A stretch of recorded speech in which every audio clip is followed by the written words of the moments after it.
দিনটি ছিল 22শে জানুয়ারি। হ্যাঁ, একদম ঠিক ধরেছে, সরস্বতী পুজোর ঠিক একদিন আগে। ভাবলাম নিজে তো অগোছালো হয়ে থাকি সারা বছর, আজকে একটু ঘরটা পরিষ্কার করা যাক। বাড়ির মায়েরা বউয়েরা এরা কিন্তু প্রত্যেক দিন এইসব কাজ প্রতিনিয়ত করতেই থাকে, কিন্তু আমি একটা বাড়ির মেয়ে, করলেও ভালো না করলেও ভালো, মা কোনোদিনও কিছু বলে না। ইচ্ছা হলো তাই আজকে ভাবলাম চলো আজকে একটু ঘর দোর পরিষ্কার করা যাক। বাইরে দিদিরা উঠোন লেপছে আর আমি ঘরটা গোছাচ্ছি আর কি। আসলে আমার হাত একবার ভেঙে গেছিলো, তারপর থেকে না ভারী কাজ করতে গেলেই আমার হাতে খুব ব্যথা করে। তার জন্য ওদেরকে বললাম যে যা তোরা বাইরের কাজটা সামলা, আমি ঘরের কাজটা আর কি সামলাচ্ছি। জানো তো আমার পাঁচটা জামাইবাবু, আর আমার জামাইবাবুরা আমাকে সবসময় বলে যে বিপাশা কখনো কাজ করার জন্য ভিডিও করে না, ভিডিও করার জন্য কাজ করে। আমি না মাঝে মধ্যে নিজেই চিন্তায় পড়ে যাই, সত্যিই কি তাই? হতেও পারে, কারণ প্রত্যেকদিন তো আমি কাজই করি না। যেদিন একটু মনে হয় যে না আজকে না করলে হবে না, সেদিনই একটু করি। আসলে আমি এতটা আলসেকুড়ে লোক, তোমাদের কি বলি। একটা ভিডিওতে দেখেছিলাম আলসেকুড়ে লোকেদের জন্য নরকে একটা শাস্তি থাকে। মাঝে মধ্যে যখন খেয়ে কাজ না পাই তখন ওগুলোই ভাবতে পারি, ভাবতে থাকি আর কি, নরকে গেলে পরে হয়তো আমাকে এই শাস্তিটাই দেবে। আমি যত সব বাহ্যিক জিনিসই চিন্তা ভাবনা করি।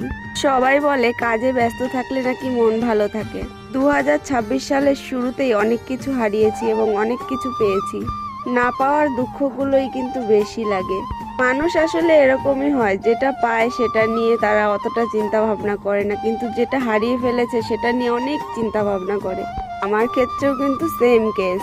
কিছু কিছু ছেলেরা এরকম আছে, মনে করে যে বাড়ির কাজটা কোনো কাজের মধ্যেই পড়ে না। ভাবে খাবে দাবে থালা বাসন মাজবে ঘুমিয়ে পড়বে, ব্যাস, এটাতে কোনো কষ্ট আছে নাকি?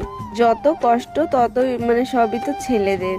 ছেলেরা তো বাইরে থেকে কাজ করলে সেটার বিনিময়ে টাকা পায়, কিন্তু মেয়েরা তো বাড়ির কাজ করলে কোনো টাকা পায় না। এই কারণে হয়তো এইসব কথাগুলো বলা হয়। এরকম আরো অনেক মানুষও আছে যারা নিজের বউয়ের অনেক কাজ বোঝে, তাদের কষ্ট বোঝে।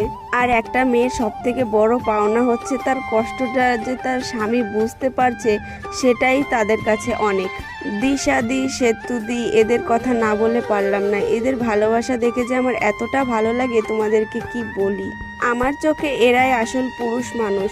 নিজের চোখে এরকম মানুষ আমি খুব কমই দেখেছি। আমার এটা কখনো মনে হয় না ওদের ভিডিও দেখে যে ওরা ভিডিও করার জন্য এটা নাটক করছে। ওটা সত্যিকারের ভালোবাসা, আমার সেটাই মনে হয়।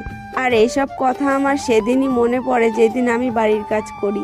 যাই হোক, দেখো সারাদিন কাজকর্ম করার পরে কিন্তু সারাদিন আমি শুয়েই ছিলাম। তারপর আমার দিদি আমাকে